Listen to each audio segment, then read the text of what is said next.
सुमतिरनुमेजं शुभ्रकाजं सखाजं सुखमजमनपाजं मुक्त्युपाजं विमाजं ग्रहजमहममेजं झेजमाम्नाजकेजं सदजमसदजेजं श्रीसहाजं भजेजं तपस्वाध्याय शुश्रूषा कृष्णपूजारतं मुनिं विश्वेशमिष्टदं वन्दे परिम्राट् चक्रवर्तिनं श्रीगुरुभ्यो नमः हरिः ओम्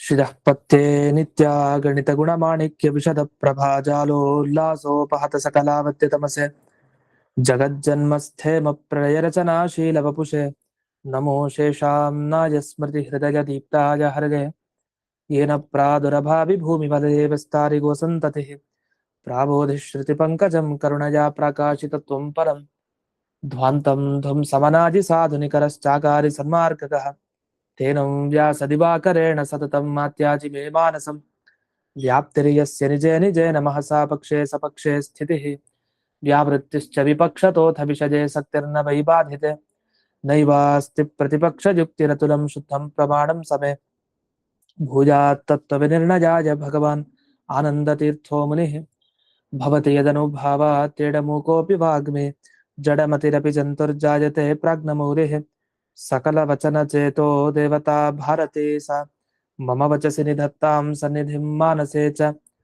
रमानिवासोचितवासभूमिः सन्न्यायरत्नावरिजन्मभूमिः वैराग्यभाग्यो मम पद्मनाभतीर्थामृताब्धिर्भवताद्विभूत्यै पदवाक्यप्रमाणज्ञान् प्रतिवादिमदच्छिदः श्रीमदक्षोभ्यतीर्थाख्यानुपतिष्ठे गुरून् मम श्रीमदानन्दतीर्थादि सन्मनः सरसे भुवि अनुव्याख्याननलिने चञ्चरीकतिमे मनः न शब्दाब्धौ गाढाः न च निगमचर्चासु चतुराः न च न्याये प्रौढाः न च विदितवेद्यापि वयं परं श्रीमत्पूर्णप्रमतिगुरुकारुण्यसरणिं प्रपन्नामान्या स्मः किमपि च वदन्तोऽपि महताम् ॐ नारायणं निखिलपूर्णगुणैकदेहं निर्दोषमाप्यतममप्यखिलैः सुवाक्यैः अस्योद्भवादिदमशेषविशेषतोऽपि वन्द्यं सदा प्रियतमं मम सन्नमामि कुपिता हि पणच्छाया समीकृत्या परं सुखं सेवन्ते यत्पदं धीराः तं भजे वल्लभं ಶ್ರಿಯಃ ಈಗ 197ನೆಯ ಸುಧಾಮೂಲ. ಇದುವರೆಗೆ ಆಕ್ಷೇಪ ಬಂದಿದ್ದೇನು? ಈಗ ಭಗವಂತನನ್ನ ಹೇಳುತ್ತಾ ಇಲ್ವಾ ಪುರುಷ ಸೂಕ್ತ? ಅದರಲ್ಲೂ ಪುರುಷ ಅನ್ನೋ ಶಬ್ದ, ಪುರುಷ ಅನ್ನೋ ಶಬ್ದ ದೇವರನ್ನು ಹೇಳ್ತಾ ಇದೆ ಅಂತ ಒಪ್ತಾರೆ ಪುರುಷ ಸೂಕ್ತದಲ್ಲಿ. ವಸ್ತುತಃ ಅವನನ್ನೇ ಮುಖ್ಯವಾಗಿ ಹೇಳೋದು, ಮಿಕ್ಕಿದ ಜೀವರಲ್ಲಿ ಅಮುಖ್ಯ ಶಬ್ದ ಪುರುಷ ಅನ್ನೋದು, ದೇವರಲ್ಲೇ ಮುಖ್ಯವಾದ ಶಬ್ದ. ಯಾಕಂದ್ರೆ ಪುರುಷ ಅನ್ನೋ ಶಬ್ದಕ್ಕೆ ನಿಜವಾಗಿ ನಮ್ಗೆ ಅರ್ಥ ಗೊತ್ತಿಲ್ಲ, ಅದೇ ಸಮಸ್ಯೆ. ಪುರುಷ ಅನ್ನೋ ಶಬ್ದಕ್ಕೆ ಏನ್ ಅರ್ಥ ಹೇಳಿದ್ದಾರೆ ಶಾಸ್ತ್ರದಲ್ಲಿ? ಪುರುಷೇತೇತಿ ಪುರುಷ, ಯಾರು ಅಂತರ್ಯಾಮಿಯಾಗಿ ನಮ್ಮ ದೇಹದ ಒಳಗಡೆ ಇರ್ತಾನೋ ಅವನಿಗೆ ಪುರುಷ ಅಂತ ಕರೀತಾರೆ. ಅಥವಾ ಪುರು ಅಂದ್ರೆ ಪೂರ್ಣವಾದ ಶ, 6 ಗುಣಗಳಿರೋರಿಗೆ ಪುರುಷ. ಇದು ಯಾವ್ದು ಜೀವನದಲ್ಲಿ ಇಲ್ಲ ಅಂದ್ಮೇಲೆ ಅವ್ನು ಪುರುಷನ್ ಕರೆಯೋ ಹಾಗೆ ಇಲ್ಲ ವಸ್ತುತಃ. ಆದ್ರೂ ಆ ಪುರುಷ ಅನ್ನೋ ಶಬ್ದ ಲೋಕದಲ್ಲಿ ಬೇರೆ ಅರ್ಥದಲ್ಲೇ ಈಗ ಪ್ರಚಾರದಲ್ಲಿದೆ. ಜೀವ ಅನ್ನೋ ಅರ್ಥ ಬಿಟ್ಟು ಹೋಗ್ಬಿಟ್ಟಿದೆ ಪುರುಷ ಅನ್ನೋದು. ಪುರುಷ ಅನ್ನೋ ಶಬ್ದ ಪುಲ್ಲಿಂಗ ಅನ್ನೋ ಅರ್ಥದಲ್ಲಿ ಬಂದ್ಬಿಟ್ಟಿದೆ ಅಷ್ಟೆ.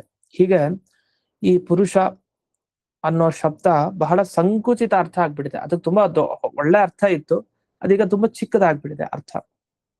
ಇಂಥ ಪುರುಷ ಶಬ್ದ ಪುರುಷ ಸೂಕ್ತದಲ್ಲಿ ಏನು ಹೇಳ್ತಾ ಇದೀವಿ, ಸಹಸ್ರಶೀರ್ಷ ಪುರುಷ ಅಂತ ಹೇಳಿ, ಆ ಪುರುಷ ಶಬ್ದ ದೇವರನ್ನ ಹೇಳ್ತಾ ಇದೆ ಅಂತ ಬಂತು ವಿಷಯ.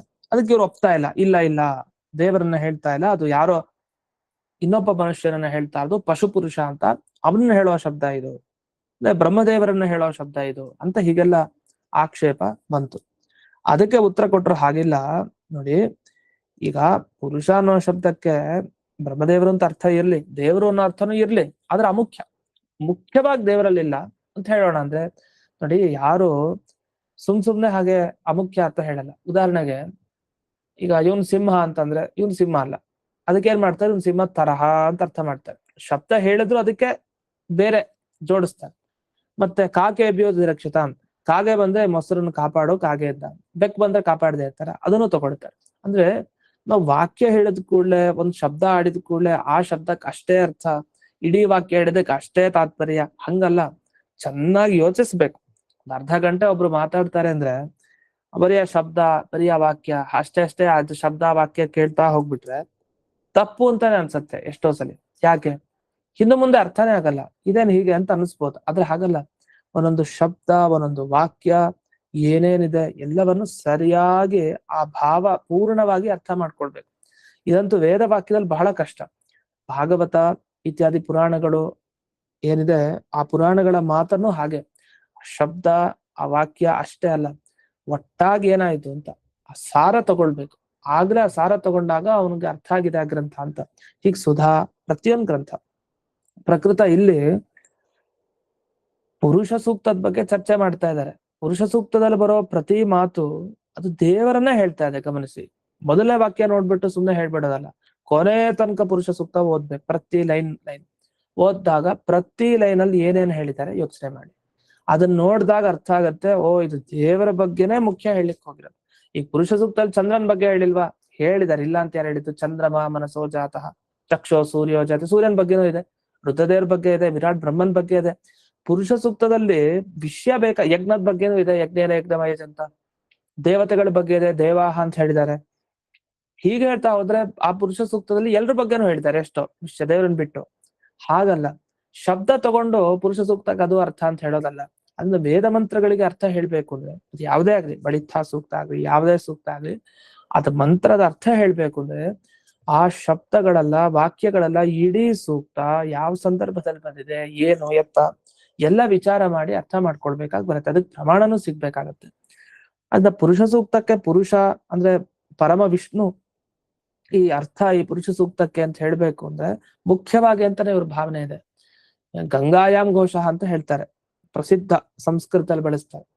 ಏನರ್ಥ ಇದಕ್ಕೆ? ಗಂಗಾಯಾಮ್, ಗಂಗೆಯಲ್ಲಿ, ಗಂಗೆ ಅಂದ್ರೆ ಗಂಗಾ ಪ್ರವಾಹ, ನದಿ ನೀರಿನ ಪ್ರವಾಹ. ಅಲ್ಲಿ ಘೋಷ ಇದೆ. ಘೋಷ ಅನ್ನೋ ಶಬ್ದಕ್ಕೆ ಹಳ್ಳಿ ಅಂತ ಅರ್ಥ. ಶೇಷವಾಕ್ಯ ಚಂದ್ರಿಕಾ ಟಿಪ್ಪಣಿಯಲ್ಲಿ ಬರುವಂತಹ ವಿಚಾರ, ಅದನ್ನ ಹೇಳ್ತಾ ಇದ್ದೀನಿ. ಗಂಗೆಯಲ್ಲಿ ಹಳ್ಳಿ ಇರ್ಲಿಕ್ಕಾಗುತ್ತಾ? ಇಲ್ಲ. ನೀರ್ನಲ್ಲಿ ಏನಾದ್ರು ಹಳ್ಳಿ ಇರ್ಲಿಕ್ಕಾಗತ್ತಾ? ನೀರ್ನಲ್ಲಿ ನಾವು ಇರ್ಲಿಕ್ಕಲ್ಲ. ನೀರ್ನಲ್ಲಿ ನಾವಿದೀವಿ ಅಂದ್ರೆ ಅರ್ಥ ಮುಳ್ಕೊಂಡಿರ್ಲಿಕ್ಕಾಗತ್ತ? ಎಷ್ಟೊತ್ತು? ಆಗಲ್ಲ. ನೀರ್ನಲ್ಲಿ ಸದಾ ಒಂದು ಹಳ್ಳಿ ಇರತ್ತೆ ಅಂದ್ರೆ ಅದ್ ಹೆಂಗಾಗತ್ತೆ? ನೀರಿನ ಹತ್ರ ದಡ ಇದೆ, ನೀರಿನ ದಡ ಇದೆಯಲ್ಲ, ಗಂಗಾ ನದಿ ದಡ, ಆ ದಡದ ಹತ್ರ ಹಳ್ಳಿ ಇದೆ ಅಂತ ಸರಿ, ಅದನ್ನ ಒಪ್ಪಬಹುದು. ಹಾಗಾದ್ರೆ ಗಂಗಾಯಾಮ್ ಘೋಷ ಅನ್ನೋ ಶಬ್ದಕ್ಕೆ ನೇರವಾಗಿ ಅರ್ಥ ತಗೊಂಡ್ರೆ ಗಂಗೆಯಲ್ಲಿ ಹಳ್ಳಿ ಇದೆ, ಈ ವಾಕ್ಯ ಸರಿ ಇಲ್ಲ ಇವನು ಹೇಳಿದ್ದು ಅಂದ್ರೆ ಅವ್ನು ಯಾಕೆ ಹೇಳ್ತಾ ಇದ್ದಾನೆ? ಆ ಉದ್ದೇಶನ್ ಗಮನಿಸ್ಬೇಕಲ್ಲ. ನಾವೆಷ್ಟೋ ಬಾರಿ ಈ ವಿಷಯದಲ್ಲಿ ಸೋತ್ ಬಿಡ್ತೀವಿ. ಏನಾಗ್ಬಿಡುತ್ತೆ, ಒಂದ್ 5 ವಾಕ್ಯ ಒಬ್ರು ಹೇಳ್ತಿಕೊಳ್ಳಿ, ನಾವೇನ್ ಅನ್ಕೊಳ್ತೀವಿ? ತಪ್ಪಾಗಿ ಅರ್ಥ ಮಾಡ್ಕೊಂಡ್ಬಿಡ್ತೀವಿ. ಇದು ಹೀಗೆ ಹೇಳಿದ್ದಾರೆ ಅಂತ ಅಲ್ಲ. ವಸ್ತುತಃ ಒಂದ್ ಚೆನ್ನಾಗಿ ಯೋಚಿಸ್ಬೇಕು, ಏನ್ ಹೇಳಲಿಕ್ಕೆ ಬಂದಿದ್ದಾರೆ ಇವರು ಅಂತ. ಒಂದ್ 5-6 ಬಾರಿ ನೋಡಿದ್ರೆ ಆಗ ಅರ್ಥ ಆಗತ್ತೆ, ಓ ಇದೆಲ್ಲ ನಾನ್ ಅರ್ಥ ಮಾಡ್ಕೊಂಡಿದ್ ತಪ್ಪು ಅಂತ. ಈ ತರ ಶಾಸ್ತ್ರದಲ್ಲಿ ತುಂಬಾ ಎಡವಟ್ಟುಗಳಾಗತ್ತೆ. ಒಂದೊಂದು ಘಟ್ಟ ಓದ್ಬೇಕಾದ್ರೂ ಏನೋ ಅರ್ಥ ಆಗ್ತಾ ಇರತ್ತೆ. ಹಾಗಲ್ಲ, ಒಂದ್ 10 ಸರಿ ಓದ್ಬೇಕು, ಓ ಹೀಗೆ ಅಂತ ಅರ್ಥ ಆಗತ್ತೆ. ಪ್ರಕೃತ ಗಂಗಾಯಾಮ್ ಘೋಷ ಆದ ಕೂಡಲೇ ನೀ ಹೇಳಿದ ತಪ್ಪು ಅಂದ್ರೆ ಅವ್ನು ಹೇಳೋ ಅಭಿಪ್ರಾಯ ಏನಿದೆ ಅಂದ್ರೆ, ನೋಡಿ ನಮ್ಮನೆ ಯಾವ್ದೋ ಮೋರಿ ಹತ್ರ ಇರೋದಲ್ಲ, ನಮ್ಮ ಹಳ್ಳಿ ಮನೆ ಬಿಡಿ, ಗಂಗಾಯಾಮ್ ಗೃಹಂ ಅಂತ ಹೇಳಿಲ್ಲ. ಉದಾಹರಣೆಗೆ ಅದೇ ಇಟ್ಕೊಂಡ, ಗಂಗೆಯಲ್ಲಿ ಮಳೆ ಇದೆ ಅಂದ್ರೆ ನಮ್ಮ ಮನೆ ಗಂಗೆಯಲ್ಲಿ ಇಲ್ಲ, ಗಂಗೆ ಹತ್ರ ದಡದಲ್ಲೇ ಇರೋದು. ಮೋರಿ ಹತ್ರ ನಮ್ಮ ಮನೆ ಇದೆ ಅಂದ್ರೆ ಇದು ಪ್ರಾಶಸ್ತ್ಯನ? ಇದೊಂದ್ ದೊಡ್ಡ ಹೊಗಳಿಕೆನಾ? ಮೋರಿ ಹತ್ರ ಮನೆ ಇದೆಯಾ? ಅಯ್ಯೋ ಅಂತಾರೆ. ಯಾಕೆ? ಆ ವಾಸನೆ ಅತ್ಯಂತ ಅಶುಚಿ, ಆ ಶುಚಿ ಪ್ರದೇಶದ ಹತ್ರ ನೀನಿದೆಯಾ, ಅದೇನ್ ದೊಡ್ಡ ಅಸ್ತಿಕೆ ಅಂತ ಹೇಳ್ಕೊಳ್ತಾ ಇದೆಯಾ? ಹಾಗೆ ಯಾರು ಹೇಳಲ್ಲ. ಗಂಗೆ ಹತ್ರ ನಮ್ಮ ಮನೆ ಇದೆ ಅಂದ್ರೆ ಏನರ್ಥ? ಅತ್ಯಂತ ಪವಿತ್ರ. ಗಂಗಾ ನದಿಯ ಮೇಲೆ ಆ ಗಾಳಿ ಏನು ಇದು ಬೀಸ್ತಾ ಇದೆ, ಆ ಗಾಳಿ ಬಂದ್ ಬಡಿಯತ್ತೆ ಆ ಮನೆಗೆ. ಗಂಗೆಯ ಕಣಗಳು ತಾಕ್ತಾ ಇದೆ, ಗಂಗೆಯ ನೀರಿನ ಕಣ, ಆ ಪ್ರವಾಹದ ಕಣ. ಅಷ್ಟು ಜಗತ್ತನ್ನೇ ಪವಿತ್ರೀಕರಿಸುವಂತಹ ಗಂಗಾ ನದಿ ವಿಷ್ಣು ಪಾದೋದ್ಭವೆ. ಆ ಗಂಗಾ ನದಿಯ ಹತ್ರ ಮನೆ ಇದೆ ಅಂತ. ಆ ಗಂಗಾ ನದಿಯ ಹತ್ರ ನಮ್ಮ ಹಳ್ಳಿ ಅಂದ್ರೆ ಅಲ್ಲಿ ಇನ್ನೂ ಅಭಿಪ್ರಾಯ ತಿಳಿಸೋದಿದೆ. ಬರೀ ಗಂಗೆಯಲ್ಲಿ ಹತ್ರ ಇರೋದು ಅಂತ ಅಷ್ಟೇ ಅಭಿಪ್ರಾಯ ಇಲ್ಲ. ಅಂದ್ರೆ ಗಂಗೆಯ ಹತ್ರ ಇರೋದ್ರಿಂದ ನಮ್ಮ ಹಳ್ಳಿ ತುಂಬಾ ಪವಿತ್ರ, ಅತ್ಯಂತ ಪವಿತ್ರವಾದ ವಸ್ತು. ಮತ್ತೆ ತುಂಬಾ ಶೀತಲ, ಚಳಿ, ತಂಪು, ಈ ಅರ್ಥ ಇದೆಲ್ಲ ತಿಳಿಸ್ಲಿಕ್ಕೆ ಗಂಗೆಯಲ್ಲಿ ಹಳ್ಳಿ ಇದೆ ಅಂತ ಹೇಳ್ತಾರೆ ಅಷ್ಟೆ. ಆ ತರ ಸಂಸ್ಕೃತದಲ್ಲಿ. ಹಾಗಾದ್ರೆ ಒಂದು 2 ಶಬ್ದ ಬಳಸಿದ್ದಲ್ಲಿ ಅದು ತುಂಬಾ ಅರ್ಥ ಕೊಡೋ ಶಬ್ದ ಅದು, ಆ ವಾಕ್ಯ ಅದು. ಹಾಗೆ ಬೇರೆ ಬೇರೆ ಅರ್ಥ ಮಾಡ್ಬೇಕು ಅಂದ್ರೆ ಮುಖ್ಯ ಅರ್ಥ ತಗೊಳ್ಳಿಕ್ ತೊಂದ್ರೆ ಇರ್ಬೇಕು. ಗಂಗೆಯಲ್ಲಿ ಹಳ್ಳಿ ಇರ್ಲಿಕ್ಕೆ ಆಗಲ್ಲ, ಆಯ್ತು, ಗಂಗಾ ದಡದಲ್ಲಿ ಹಳ್ಳಿ ಇದೆ, ಆಯ್ತು, ಸರಿ ಇದೆ. ಹಾಗೆ ಪುರುಷ ಶಬ್ದಕ್ಕೆ ದೇವರನ್ನ ಅರ್ಥ ತಗೊಳ್ಳಿಕ್ ನಿಮ್ಗೆ ತೊಂದರೆ ಉಂಟಾ? ಇಲ್ಲ. ಇಲ್ಲ ಅಂದ್ಮೇಲೆ ತಗೊಳ್ಳಿಕ್ಕೆ ಏನ್ ಸಮಸ್ಯೆ? ಆದ್ರಿಂದ ಏನೋ ಒಂದ್ ಕಾರಣ ಕೊಟ್ಟು ಪುರುಷ ಸೂಕ್ತಲ್ಲಿ ಪಶು ಪುರುಷನ ಹೇಳ್ತಾ ಇದೆ, ಹಾಗಾಗಿ ದೇವರನ್ನ ತಗೊಳ್ಳಿಕ್ವಲ್ಲ. ಎಲ್ಲ ಹೇಳ್ತಾ ಇದೆ ಪಶು ಪುರುಷನನ್ನ? ಯಾಕಂದ್ರೆ ಅನೇಕ ಧರ್ಮ ದೇವರಲ್ಲಿರೋದನ್ನ ಹೇಳ್ತಾ ಇದೆ ಹೊರತು ಪುರುಷ ಸೂಕ್ತ ಆ ಪಶು ಪುರುಷನಿರೋ ಗುಣಗಳನ್ನ ಇಲ್ಲೆಲ್ಲೂ ಹೇಳಲಿಲ್ಲ. ಇದೊಂದು ವಿಚಾರ. ಈ 197ನೇ ಸುಧಾಮೂಲದಲ್ಲಿ 2ನೇ ಪ್ರಶ್ನೆ ಏನ್ ಹಿಂದೆ ಮಾಡಿದ್ರು ಅದಕ್ಕೆ ಖಂಡನೆ ಮಾಡ್ತಾರೆ. ಅಸ್ತ್ವೇವಂ ಪುರುಷ ಶಬ್ದಸ್ಯ ವಿಷ್ಣು ವಾಚಕತ್ವ ಶಕ್ತಿ. ಆಯ್ತು, ಎಲ್ಲಿ ನೀವ್ ಹೇಳ್ದಂಗೆ ಪುರುಷ ಅನ್ನೋ ಶಬ್ದ ಮುಖ್ಯವಾಗಿ ದೇವರನ್ನು ಹೇಳಿ, ಇಲ್ಲ ಅಂತಿಲ್ಲ. ತಥಾಪಿ ಪುರುಷ ಸೂಕ್ತ ಜ್ಞಾಪಕ ಆಗತ್ತೆ. ಪುರುಷ ಸೂಕ್ತ ಅಲ್ಲಿ ಮಾತ್ರ ಪುರುಷ ಶಬ್ದ ಹೇಳಲ್ಲ. ಅವ್ರಿಗೇನಂದ್ರೆ ಏನಾದ್ರೂ ಮಾಡಿ ಪುರುಷ ಸೂಕ್ತ ವಿಷ್ಣುವನ್ನ ಹೇಳಲ್ಲ ಅಂತ ಹೇಳ್ಬಿಡ್ಬೇಕು. ಏನಾದ್ರೂ ಮಾಡಿ ಅಲ್ಲಿ ಹೇಳ್ತಾರೆ ಶಿವನನ್ನ ಅಥವಾ ಪಶು ಪುರುಷನ, ಇನ್ಯಾರ್ ಬೇಕಾದ್ರೆ ಹೇಳ್ರಿ, ಒಟ್ಟು ವಿಷ್ಣುವನ್ನ ಹೇಳ್ಬಾರ್ದು ಆ ಪುರುಷ ಸೂಕ್ತ. ಅದಕ್ ಮತ್ತೆ ಏನ್ ಮಾಡ್ತಾ ಇದ್ರೆ, ಇಲ್ಲ ಪುರುಷ ಸೂಕ್ತದಲ್ಲಿ ಪುರುಷ ಶಬ್ದ ದೇವರನ್ನ ಹೇಳುತ್ತೆ ಅನ್ಲಿಕ್ಕಂತೂ ಪ್ರಮಾಣ ಇಲ್ಲ ಅಂತ ಮತ್ತೆ ಏನಾದ್ರೂ 2ನೇ ಆಕ್ಷೇಪ ತೆಗೆದ್ರೆ ಅದಕ್ಕೆ 2ನೇ ಆಕ್ಷೇಪಕ್ಕೆ ಉತ್ತರ ಕೊಡ್ತಾರೆ. ಇಲ್ಲ ಇಲ್ಲ, ಗಮನಿಸಿ, ಅಷ್ಟು ಪೇಶನ್ಸ್ ಇಂದ ಉತ್ತರ ಕೊಡ್ತಾರೆ. ಅವನು ಆಗ್ರಹದಿಂದ ಕೂತ್ ಬಿಡಿದ್ದಾನೆ ಮುಂದಿರೋ, ನಾನು ಒಪ್ಪಲ್ಲ. ಪುರುಷ ಸೂಕ್ತಕ್ಕೆ ಪಶು ಪುರುಷನೇ ಅರ್ಥ, ಇನ್ನೊಬ್ಬನೇ ಬ್ರಹ್ಮದೇವರೇ ಅರ್ಥ, ಶಿವನೇ ಅರ್ಥ, ವಿಷ್ಣು ಅಲ್ಲ ಅಷ್ಟೇ. ಈ ಹಠದಿಂದ ಕೂತಾಗ ಒಂದೊಂದೇ ಲೈನ್ ತೆಗೆದು ಆ ಒಂದೊಂದು ಪದಕ್ಕೆ ವ್ಯಾಖ್ಯಾನ ಮಾಡಿ ಮಧ್ವಾಚಾರ್ಯರು ನೀವು ಒಪ್ಲೇಬೇಕು ಪುರುಷ ಸೂಕ್ತಕ್ಕೆ ವಿಷ್ಣುನೇ ಅರ್ಥ, ಇನ್ಯಾರು ಅಲ್ಲ ಅನ್ನೋ ರೀತಿಯಲ್ಲಿ ಮಾಡ್ತಾ ಇದ್ದಾರೆ. ಇನ್ಯಾರು ಅಲ್ಲ ಅನ್ನೋದು ಮುಖ್ಯ ದೃಷ್ಟಿಯಿಂದ. ಬೇರೆಯವ್ರ ಬಗ್ಗೆ ಹೇಳಲೇಬೇಕು, ಪುರುಷ ಸೂಕ್ತಲ್ಲಿ ಹೇಳಿದಾರೆ ಇಲ್ಲ ಅಂತಲ್ಲ. ಆದ್ರೆ ಇಡೀ ಪುರುಷ ಸೂಕ್ತ ಪಾರಾಯಣ ಮಾಡಿದ್ರೆ ನಮ್ಗೆ ಯಾರು ವಿಶೇಷ ಅನುಗ್ರಹ ಮಾಡೋದು? ವಿಷ್ಣು. ಯಾಕೆ? ಅವನು ಸೂಕ್ತ. ಆ ವಿಷ್ಣುವಿನ ಮಹಿಮೆ ಹೇಳಲಿಕ್ಕೆ ಆ ಎಲ್ಲಾ ದೇವತೆಗಳನ್ನು ತಗೊಂಡಿತ್ತು. ಇಲ್ಲಾಂದ್ರೆ ಆ ದೇವತೆಗಳ ಉಲ್ಲೇಖನೂ ಬೇಡ. ಎಲ್ಲಾ ದೇವತೆಗಳ ಸೃಷ್ಟಿ ದೇವರಿಂದ ಆಗತ್ತೆ ಅಂದ್ರೆ ಆ ಸೃಷ್ಟಿಕರ್ತನಾದ ದೇವರು ಎಷ್ಟು ದೊಡ್ಡವನು ಅನ್ನೋ ಜ್ಞಾನ ಜನರಿಗೆ ಬರ್ಲಿ ಅನ್ನೋ ದೃಷ್ಟಿಯಿಂದ ಪುರುಷ ಸೂಕ್ತ ಹೊರಟಿರುತ್ತೆ. ಈಗ ಅನುವ್ಯಾಖ್ಯಾನ ಶ್ಲೋಕ. ಪುರುಷ ವೇದಂ ಸರ್ವಂ ಯದ್ಭೂತಂ ಯಚ್ಚ ಭವ್ಯಂ ಉತಾಮೃತತ್ವಶೇಷಾನೋ ಯದನ್ನೇನಾತಿರೋಹತಿ ಮುಕ್ತ ಮುಕ್ತ ಪರೇ ಶತ್ವಂ ಇತಿ ತಸ್ಯಾಹ ಸಾ ಶ್ರುತಿ. ಇದು ವೇದದ್ದೇ. ಪುರುಷ ವೇದಂ ಸರ್ವಂ ಯದ್ಭೂತ ಯಚ್ಚ ಭವ್ಯಂ, ಅದನ್ನೇ ಮಧ್ವಾಚಾರ್ಯರು ಕೋಟ್ ಮಾಡ್ಬಿಟ್ಟಿದ್ದಾರೆ. ಅದೇ ಉತಾಮೃತತ್ವಶೇಷಾನೋ ಯದನ್ನೇನಾತಿರೋಹಾತಿ ಏತಾವಾನಸ್ಯ ಮಹಿಮಾತೋ ಜ್ಯಾಯಾಂಶ್ಚ ಪುರುಷ. ಅಥೋ ಜ್ಯಾಯಾಂಶ್ಚ ಪುರುಷ ಹಿಂದೆನೆ ಬಂದ್ಬಿಡ್ತು. ಹರಿಸರ್ವೋತ್ತಮತ್ವ ಹೇಳೋ ಮಾತದು. ಪುರುಷ ಜ್ಯಾಯಾನ್, ಪುರುಷ ಸರ್ವೋತ್ತಮತ್ವ, ದೇವರ ಸರ್ವೋತ್ತಮತ್ವ ಹೇಳಲಿಕ್ಕಿರೋ ಮಾತದು ಪುರುಷ ಸೂಕ್ತದಲ್ಲಿ. ಏತಾವಾನ್ ಅಸ್ಯ ಮಹಿಮಾ, ಇಷ್ಟು ಮಹಿಮೆ ಇದೆ ದೇವರದು ಅಂತ ಏತಾವಾನ್ ಅಂತ ಹೇಳ್ತಾರೆ. ಅದು ಕೊನೆಗೆ ಬರುತ್ತೆ, ಅದರ ಮಹಿಮೆ ಹಿಂದಿಂದೆಲ್ಲ ಹೇಳ್ತಾ ಇದಾರೆ. ಈಗ ಪುರುಷ ಏವ ಇದಂ ಸರ್ವಂ, ಇದೇನ್ ಕಾಣ್ತಾ ಇದೆ ಎಲ್ಲ ಪುರುಷನೇ. ಏನು? ಯದ್ಭೂತಂ ಯಚ್ಚ ಭವ್ಯಂ ಯಚ್ಚ ಭವತ್ ಅಂತ ಹೇಳ್ತಾರೆ. ಯಾವ್ದು ಹಿಂದಿತ್ತೋ ಭೂತ, ಯಚ್ಚ ಭವ್ಯಂ ಮುಂದೆ ಯಾವ್ದು ಆಗತ್ತೋ, ಯಚ್ಚ ಭವತ್ ಈಗೇನ್ ನಡೀತಾ ಇದೆಯೋ ಈಗೇನಿದೆಯೋ, ಇದು ಎಲ್ಲ ಇಡೀ ವಿಶ್ವ. ಯಾವ ವಿಶ್ವ ಇದು? ಮೋಕ್ಷದಲ್ಲಿರೋರ, ಅಮುಕ್ತ ಸಂಸಾರದಲ್ಲಿರೋರ ಅಂದ್ರೆ ಅಮುಕ್ತಂ ವಿಶ್ವ, ಇನ್ನು ಮೋಕ್ಷಕ್ಕೆ ಹೋಗಿಲ್ಲ ಅಂತ ಇಡೀ ಜಗತ್ತು, ಹಿಂದಿನದು ಈಗಿಂದು ಮುಂದಿಂದು ಎಲ್ಲವೂ ಇದಂ ಸರ್ವಂ ಪುರುಷ ಏವ, ಎಲ್ಲ ದೇವರೇ ಅಂದ್ರೆ ಅರ್ಥ ದೇವರ ಅಧೀನವಾಗಿಯೇ ಇರತ್ತೆ ಅಂತ ಅರ್ಥ. ಪ್ರತಿ ತೇನ ವಿನ ತೃಣಮಪಿ ನ ಚಲತಿ, ಅವನಿಲ್ಲ ಒಂದು ಹುಲ್ಕಡ್ಡಿನೂ ಅಲ್ಲಾಡಲ್ಲ. ತೃಣಮಪಿ ನ ಚಲತಿ ಅಂದ್ರೆ ಅರ್ಥ ಏನು? ಒಂದು ತೃಣ ಜೀವನೂ ಕೂಡ ಅವನ ಅಧೀನ. ಹಾಗೆ ಇದನ್ನ ಪುರುಷ ಸೂಕ್ತ ಅಷ್ಟು ಸ್ಫುಟವಾಗಿ ಹೇಳಿದೆ. ಅಷ್ಟೇ ಅಲ್ಲ, ಯತಃ ಏವಂ, ಈಗ ಅಮುಕ್ತ ವರ್ಗಕ್ಕೆ ಅಷ್ಟೇ ಅಲ್ಲ, ಕೇವಲ ಮೋಕ್ಷಕ್ಕಿನ್ನೂ ಹೋಗದೆ ಇರೋರ್ಗಷ್ಟೇ ಅಧಿಪತಿ ಅಲ್ಲ, ಮುಕ್ತರಿಗೂ ದೇವರೇ ಅಧಿಪತಿ.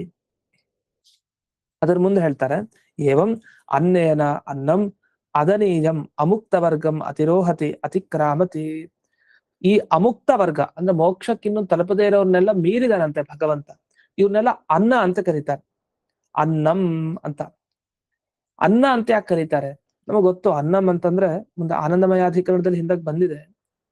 ಅನ್ನಂ ಅಂತಂದ್ರೆ ನಾವ್ ಅನ್ಕೊಳ್ತೀವಿ ಅನ್ನಂ ನ ನಿಂದ್ಯಾತ್ ತದ್ವ್ರತಂ, ಎಲೆನಲ್ಲಿ ಹಾಕಿರೋ ಅನ್ನ ಬೈಬಾರ್ದು, ಅನ್ನವನ್ನ ಎಂದಿಗೂ ನಿಂದನೆ ಮಾಡಬಾರ್ದು. ಹಾಳಾದ್ದು ಇದು ಅನ್ನ ಸರಿ ಇಲ್ಲ ಅಂತ ಅನ್ಬಾರ್ದು. ಅನ್ನ ನಿಂದನೆ ಬಹಳ ನಿಷಿದ್ಧ, ಹಾಗೆ ಮಾಡಬಾರ್ದು, ತುಂಬಾ ಪಾಪಕರ. ನಾವು ಅನ್ನ ಅಂದ್ರೆ ಲೌಕಿಕ ಅನ್ನ ತಗೊಳ್ತೀವಿ, ಎಲೆ ಮೇಲೆ ಹಾಕಿದ ಅನ್ನ. ಅದು ಅನ್ನ ಅಂತಂದ್ರೆ ಅದ್ಯತೆ ಅತ್ತಿಚ ಭೂತಾನಿ ತಸ್ಮಾದನ್ನಂ ತದುಚ್ಯತೆ ಅಂತ ಒಂದು ಪ್ರಮಾಣ ವಾಕ್ಯ ಇದೆ, ಆನಂದಮಯ ಅಧಿಕರಣದಲ್ಲಿ ಬರುತ್ತೆ, ಹಿಂದೆ ಮುಂದೆ ನಮಗ್ ಪಾಠದಲ್ಲಿ ಬರುತ್ತೆ. ಈ ಅದ್ಯತೆ ಅತ್ತಿಚ ಭೂತಾನಿ, ಒಂದು ತಾನು ಇಡೀ ಜಗತ್ತನ್ನ ಅನ್ನವಾಗಿ ತಗೊಳ್ತಾನೆ ಅಂತ ಉದಾಹರಣೆಗೆ ಅರ್ಥ ಮಾಡ್ಕೊಳ್ಳಿಕ್ ಹೇಳ್ತಾ ಇದ್ದೀನಿ. ಅತ್ತಿ ತಿನ್ಬಿಡ್ತಾನಂತ ಇಡೀ ಜಗತ್ತನ್ನ. ಭಗವಂತ ಇಡೀ ಜಗತ್ತನ್ನು ತಿಂತಾನೆ, ಅದರಿಂದ ಅವನಿಗೆ ಅತ್ತಿ ಇತಿ ಅನ್ನಂ, ತಿನ್ನೋನ್ಗೂ ಅನ್ನ ಅಂತ ಕರೀತಾರೆ. ಯಾವ್ ತಿಂತೀವೋ ಅದಲ್ಲ, ತಿನ್ನೋನ್ಗೂ ಅನ್ನ ಅಂತ ಕರೀತಾರೆ. ಅದ್ಯತೆ ಅಷ್ಟೇ ಅಲ್ಲ, ಅವನನ್ನು ತಿಂತಾರೆ. ಅವನನ್ನು ತಿಂತಾರೆ, ಹಾಗಾಗಿ ಅವನನ್ನ, ಅವನು ಇನ್ನೊಬ್ರನ್ನ ತಿಂತಾನೆ, ಹಾಗಾಗಿ ಅವನಿಗೂ ಅನ್ನ ಅಂತ ಹೆಸರು. ಇದರ ಅರ್ಥ ಇಷ್ಟೇ, ನಾವೀಗ ಅನ್ನವನ್ನ ತಿಂತೀವಿ ಅಂತ ಇಟ್ಕೊಳ್ಳಿ. ಅನ್ನ ತಿನ್ನೋದೊಂದು ಏನರ್ಥ, ನಾವ್ ಅನ್ನವನ್ನ ಉಪಜೀವಿಸ್ಕೊಂಡು, ಅದಿಲ್ದೆ ನಮ್ಗೆ ಆಗಲ್ಲ, ಬದುಕ್ಲಿಕ್ಕೆ ಅದ್ ಬೇಕು. ಒಂದಿಷ್ಟು ದಿವ್ಸ ಅನ್ನ ಬಿಟ್ಬಿಟ್ರೆ ಆಯ್ತು, ಆಗಲ್ಲ. ಅದು ಮನುಷ್ಯ ಇರ್ಲಿಕ್ಕಲ್ಲ, ಅನ್ನ ಬೇಕಾಗತ್ತೆ. ಹಾಗಾದ್ರೆ ಅನ್ನ ನಮಗೆ ಉಪಜೀವ್ಯ, ಅಂದ್ರೆ ನಾವು ಅದನ್ನ ಆಶ್ರಯಿಸ್ಕೊಂಡು ಅದನ್ನ ಆಧಾರವಾಗಿ ಇಟ್ಕೊಂಡು ಬದುಕ್ತಾ ಇದೀವಿ. ಈ ಅನ್ನ ನಾವು ತಿಂತೀವಿ ಅನ್ನವನ್ನ, ಅದಕ್ಕದ ಅನ್ನ. ಅದ್ಯತೆ ಅತ್ತಿಚ ಅನ್ನಂ, ಅದ್ಯತೆ ಇದಂ, ಯಾವ್ದು ಮುಂದೆ ಎಲೆ ಮೇಲೆ ಹಾಕಿದೀವೋ ಅದು ಅದ್ಯತೆ, ತಿನ್ನಲ್ಪಡತ್ತೆ, ಹಾಗಾಗಿ ಅದನ್ನ. ಅತ್ತಿ, ಆ ಅನ್ನ ನಮ್ಮನ್ನೇನ್ ತಿನ್ನಲ್ಲ, ಯಾಕೆಂದ್ರೆ ನಾವು ಮಾತ್ರ ಅನ್ನ ತಿನ್ನೋದು. ಅದೇ ದೇವ್ರ ವಿಷಯದಲ್ಲಿ ಹಾಗಲ್ಲ. ದೇವರು ಎಲ್ಲವನ್ನ ತಿಂತಾನೆ, ಬರೀ ಅನ್ನನಲ್ಲ, ಸಮಗ್ರ ಪ್ರಾಣಿ ಸಂಕುಲವನ್ನೇ ತಿಂತಾನೆ. ಯಾವಾಗ? ಪ್ರಳಯ ಕಾಲದಲ್ಲಿ ಅಂತ ಅರ್ಥ. ಹಾಗಾಗಿ ಅವನ ಉದರದ ಒಳಗಡೆ ನಾವೆಲ್ಲ ಇದೀವಿ. ಅವ್ನು ಸಂಹಾರ ಮಾಡ್ತಾನೆ ಅಂದ್ರೆ ತನ್ನ ಬಾಯಿಯ ಮುಖಾಂತರ ಎಲ್ಲರನ್ನೂ ಒಳಗಡೆ ಹಾಕೊಂತಾನೆ, ಅಂದ್ರೆ ಊಟ ಮಾಡಿದಾಗ ಲೆಕ್ಕ. ಅದ್ಯತೆ ಅತ್ತಿಚ, ಅತ್ತಿ ಅವನೆಲ್ಲವನ್ನ ತಿಂತಾನೆ, ಮತ್ತೆ ಅದ್ಯತೆ ಅವನನ್ನ ಎಲ್ರೂ ತಿಂತಾರೆ. ದೇವರನ್ನ ತಿನ್ನೋದು ಅಂದ್ರೆ ದೇವರ ಬಿಟ್ಟು ನಮ್ಗೆ ಏನೂ ಇಲ್ಲ. ಹೇಗೆ ಎಲೆ ಮೇಲೆ ಹಾಕಿರೋ ಅನ್ನ ನಮ್ಗೆ ಉಪಜೀವಿ, ಅದಿಲ್ಲದೆ ನಾವು ಬದುಕ್ಲಿಕ್ಕಾಗಲ್ಲ. ಅನ್ನಂ ವೈ ಪ್ರಾಣ ಅಂತ ಹೇಳ್ತಾರೆ, ಪ್ರಾಣ ಅದು ಅಂತ.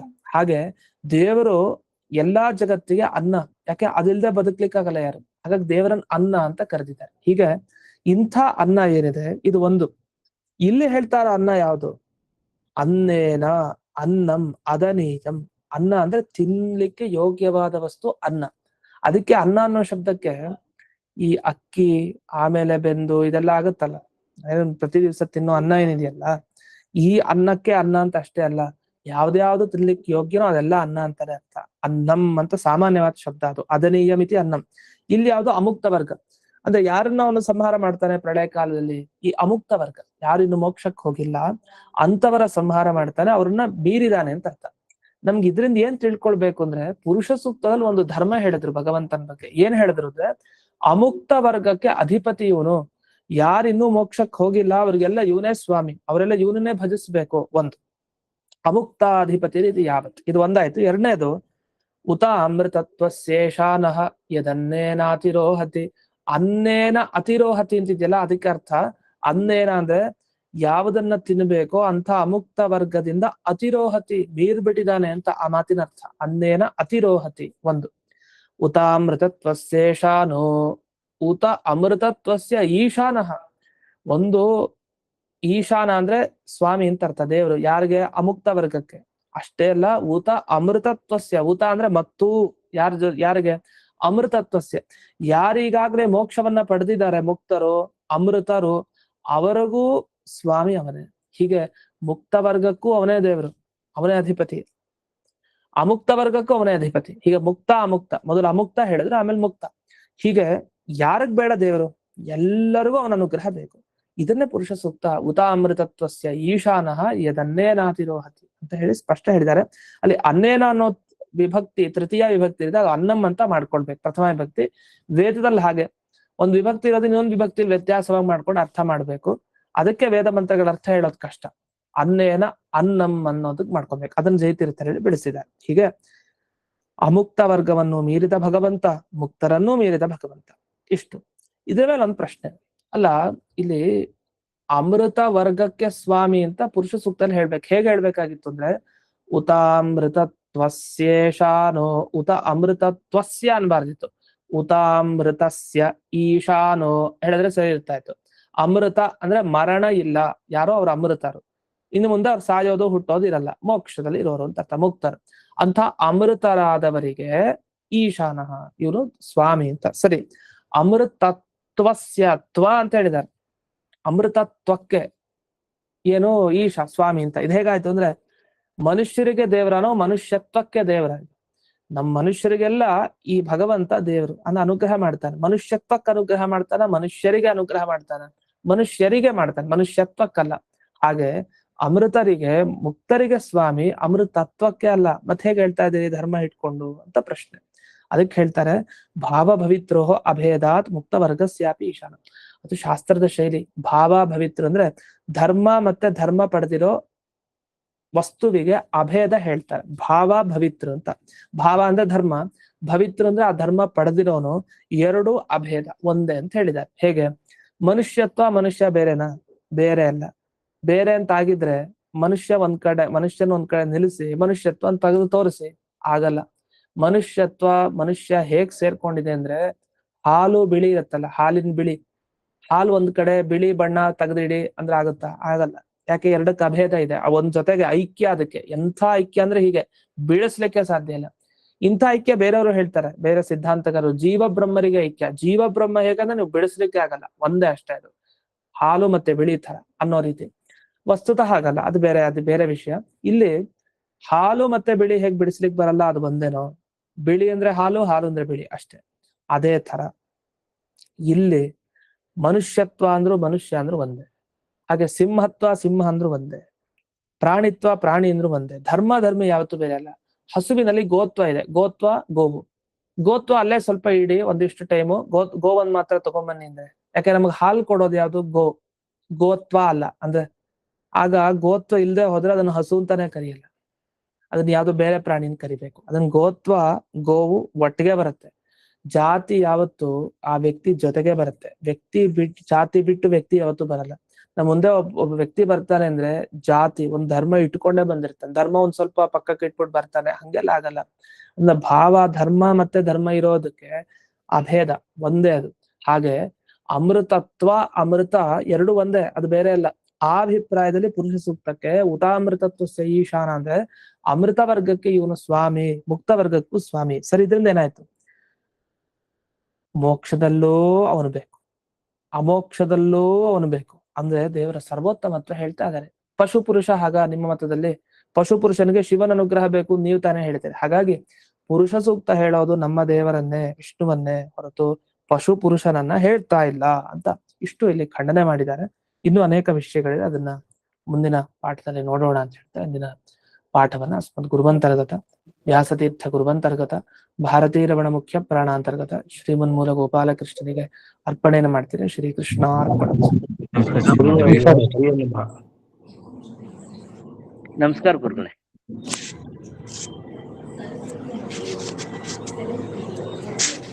ನಮಸ್ಕಾರ.